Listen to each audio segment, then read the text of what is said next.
Mardi 16 octobre 2018, vous êtes dans la grande édition française sur MC-TV. Tout de suite les titres. Nous commençons cette édition avec la page religion, avec le ministre des Affaires religieuses et du culte qui a été promu parrain du mois de la solidarité dans la région de Sikasso. Et puis nous parlerons également de la campagne de réforme domaniale et foncière du Mali avec le département de l'urbanisme entrepris à Bamako et environ. Merci de nous rejoindre dans cette nouvelle édition française sur MC-TV. Comme annoncé tantôt, le ministre des Affaires religieuses et du culte a été promu parrain du mois de la solidarité dans la région de Sikasso. Après le lancement ce samedi 13 octobre 2018, le ministre Thierno Oumar As Diallo nous fait le point avec le lancement, bien sûr, au micro de Mariam Diallo, Mamadou Diallo. Ce mois de la solidarité, d'abord pour moi, c'est un mois de complémentarité. Un mois miroir. C'est-à-dire c'est le lieu, c'est le moment de voir en l'autre son image. L'autre peut être déficient en quelque chose, physiquement ou mentalement. Socialement, quand vous prenez les personnes en prison. Mais ils ont cette valeur humaine en eux. La valeur humaine, ne serait-ce que par la constitution physiologique. En ce prisonnier, malgré qu'il soit prisonnier, il répond à un physique humain comme moi, comme vous. En cette personne atteinte de sida, et souvent dont on l'ignore, comment l'intéressé a pu l'attraper, peut-être chez le coiffeur, peut-être à la suite d'accouchement, d'injection, etc. Donc, pas que de débauche, parce qu'il ne faut pas stigmatiser les porteurs de sida, de VIH. Alors, mais au-delà de ça, c'est une personne physiquement égale à moi. Ces pauvres enfants que j'ai vus, abandonnés dans la rue, qu'ont-ils fait pour qu'ils n'aient pas de parents? Qu'ont-ils fait pour être des enfants de parents qui sont souvent victimes, décédées dans certaines situations? Les personnes déplacées. Qui d'entre nous serait heureux de se voir quitter sa maison, sa famille, son bonheur pour se retrouver dans des camps avec des latrines de 100, 150 personnes, affamés, ne pas pouvoir manger ce qu'on veut, ne pas avoir d'intimité? Donc c'est autant de questionnements. Voilà pourquoi je dis c'est un mois miroir. Et donc Sikasso, dans sa commission, me choisissent pour être le président d'honneur de ce mois de la solidarité au niveau de la région de Sikasso, pas de la ville de Sikasso. Et c'est pourquoi vous avez vu des gens venant de Koutchala, notamment le sœur où la pauvre Gloria a été enlevée, qui était là pour recevoir des trucs pour leur... voilà. Donc, pour moi, cela est un honneur. C'est une reconnaissance au président de la République, Elhadji Ibrahim Boubacar Keïta. Monsieur le Président, au sein de l'équipe que vous avez des gens qui peuvent représenter des valeurs sociales pour nous. Donc, merci au président de la République. C'est aussi un élément peut-être moins de dignité et reconfirmé. Parce que je suis né à Sikasso. Je pense que le département que je dirige, c'est les affaires religieuses. Et qui parle de religion doit aussi faire sortir ce côté humaniste, ce côté moi. C'est ce que je dis, les religions sont faites pour le bonheur de l'homme. Et toutes les religions monothéistes concourent à dire les hommes sont complémentaires. Le Coran le dit, je vous ai créé différents pour que vous vous complétez. Le prophète de l'islam nous dit, la richesse que vous avez, ceux qui n'en ont pas eu, on leur part là-dedans. Donc donnez-le leur cela, et c'est en cela que vous donnez à Dieu sa part. C'est ce que Kizerbo appelle l'esprit collectiviste. La pauvre bonne qui est à côté, le pauvre cousin qui n'a rien, qui trône derrière ses moutons dans le village. Vous lui envoyez des habits, les fêtes, vous envoyez des choses aux enfants, la voisine, vous lui donnez à manger. Mais le jour où vous avez une cérémonie chez vous, qu'elle soit bonne ou de mauvaise situation, mais ce sont ceux-là. Le pauvre parent berger du village va t'envoyer le petit capri qu'il a. la pauvre bonne à côté viendrait avec l'eau chaude ou le balai pour essayer de vous apporter quelque chose. Et dit non, essayez, voilà ce que je peux apporter. Et vous larmoyez souvent. Alors, je crois que c'est cela, notre société. Travaillons à ça, œuvrons pour cela. Saint-Texte le dit, faisons du monde une terre des hommes. Deuxième grand titre de cette édition dans le cadre de la campagne de réforme domaniale et foncière du Mali que le département de l'urbanisme a entrepris à Bamako et environ à travers le secrétariat permanent de la réforme domaniale et foncière du Mali, également de la cellule du suivi de la politique nationale de la ville. Son secrétaire général, M. Chekma Mamadou Dienfaga, nous donne plus ample explication. Les opérations d'enquête foncière qui ont été initiées il y a quelques mois ont pour objectif de déterminer les propriétaires des parcelles bâties et non bâties dans les 6 communes du district de Bamako. À travers ces opérations, les plus hautes autorités veulent apporter une solution technique aux problèmes fonciers. C'est pour cela qu'il a été attribué à chaque parcelle de Bamako un numéro d'identification nationale cadastrale. Et nous lançons un vibrant appel à tous les propriétaires de parcelles bâties et non bâties sur l'ensemble des 6 communes du district de Bamako à venir s'enregistrer dans la mairie principale de leur commune avec les documents de leurs parcelles et leurs pièces, c'est-à-dire que leurs propres documents. Cela permet de sécuriser leurs biens fonciers de manière pérenne. Je répète encore que ces opérations ont un seul objectif, de sécuriser les biens fonciers, d'identifier chaque propriétaire de parcelles bâties et non bâties sur l'ensemble du district.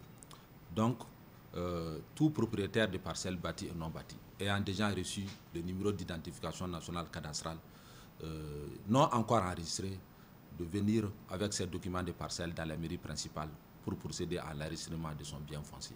Autre sujet à présent, à l'instar des pays du monde entier, notre pays, le Mali, a célébré la journée internationale de la prévention des catastrophes sous le thème « Réduire les pertes économiques en cas de catastrophe ». C'était ce mardi 16 octobre 2018 à la Direction générale de la protection civile à travers un atelier de formation. On fait le point avec Babaï Ouattara, Makon Sempara. Chaque année, notre pays connaît d'énormes pertes dues aux catastrophes naturelles, et ce, dans plusieurs domaines. Ces pertes, il faut le noter, ont des répercussions négatives. C'est pour remédier à cet état de fait que notre pays a choisi comme thème de cette journée internationale de la prévention des catastrophes, réduire les pertes économiques en cas de catastrophe. À cette occasion, un atelier est organisé au cours duquel des participants seront formés à des techniques de prévention.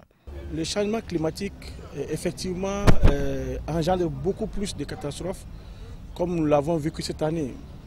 Nous avons eu les deux situations d'inondation au Mali cette année. La première qui est due aux fortes précipitations, la seconde qui est liée aux inondations, si vous voulez, de villes, alors donc qui est liée aux précipitations, et la crue des deux grands fleuves, donc le Sénégal et le Niger. Chose qui arrive de façon très séparément, mais cette année on l'a vécu et qui dénote beaucoup plus effectivement le changement climatique. Le niveau des cours d'eau a atteint cette année des niveaux records. Si vous prenez par exemple la cote d'alerte pour le fleuve Niger à Bamako, c'est de 380 cm, pardon. Et cette année, nous avons atteint les 394 cm. Et donc, avec son corollaire d'inondation, de pertes en biens, de pertes en vie humaine. Et donc, c'est vraiment le lieu de dire qu'il y a un gros travail à faire. Nous avons eu cette année plus de 107 000 personnes sinistrées au Mali, liées aux inondations.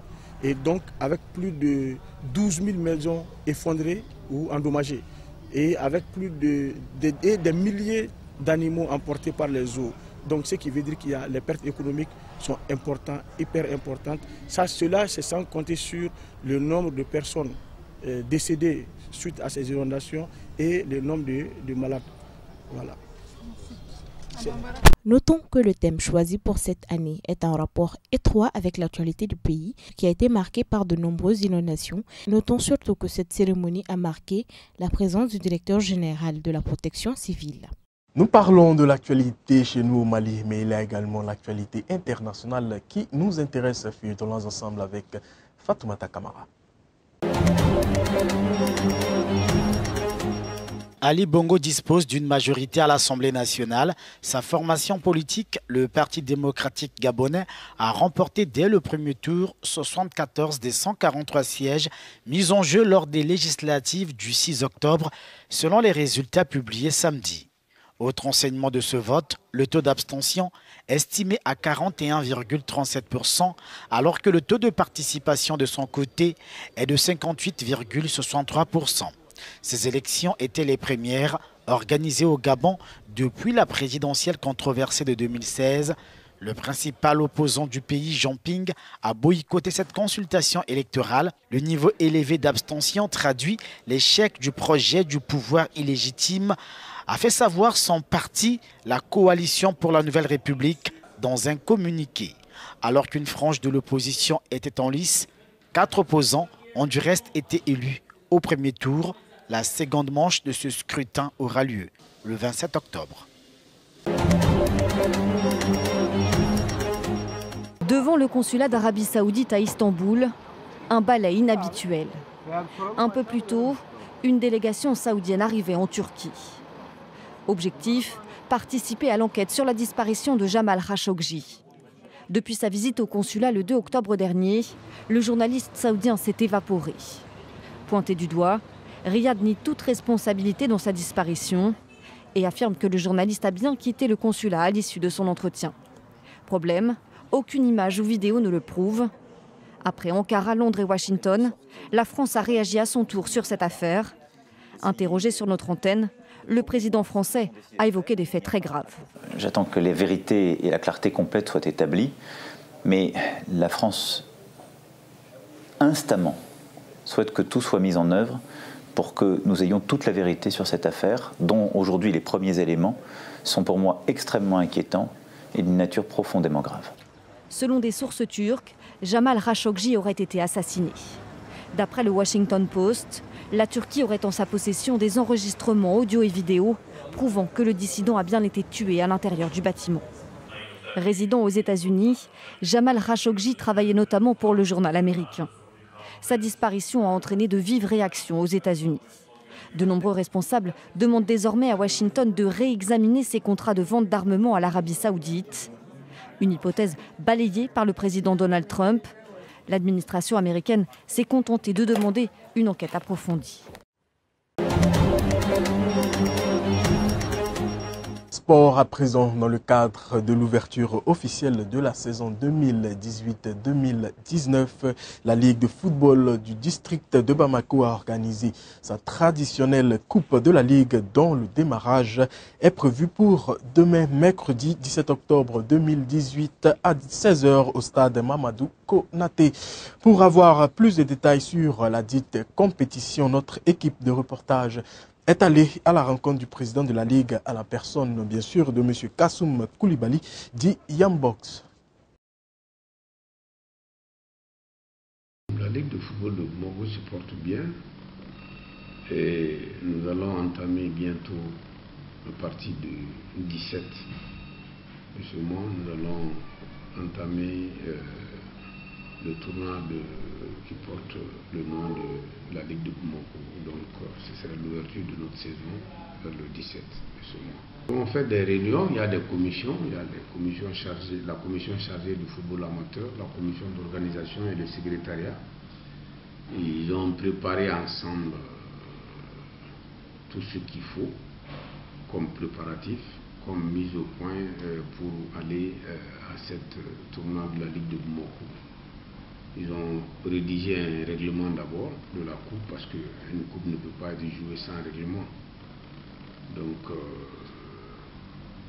nous sommes fin prêts pour faire démarrer cette coupe-là. Sur le plan matériel, sur le plan organisationnel, tout est fin prêt.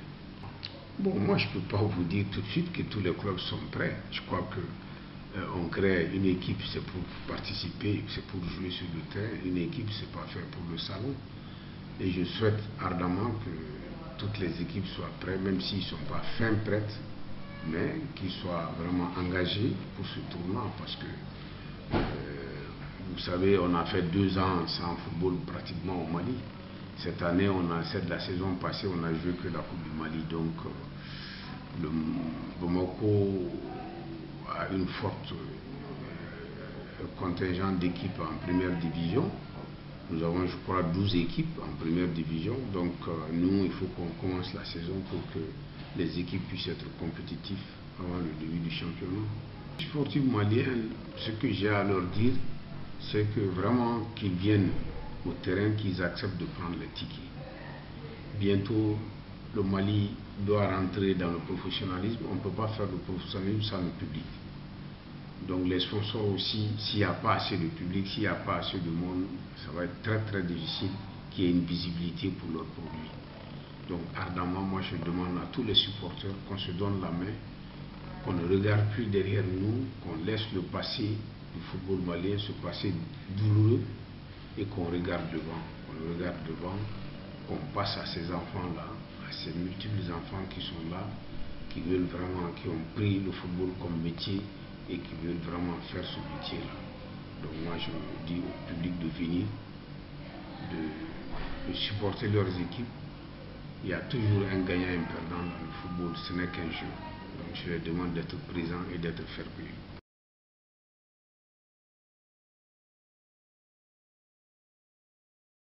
Cet élément qui met fin à cette édition, j'ai été ravi de passer ce moment en votre compagnie. Nos programmes continuent toujours sur notre page streaming www.m7tv.ml et également sur notre page Facebook M7TV.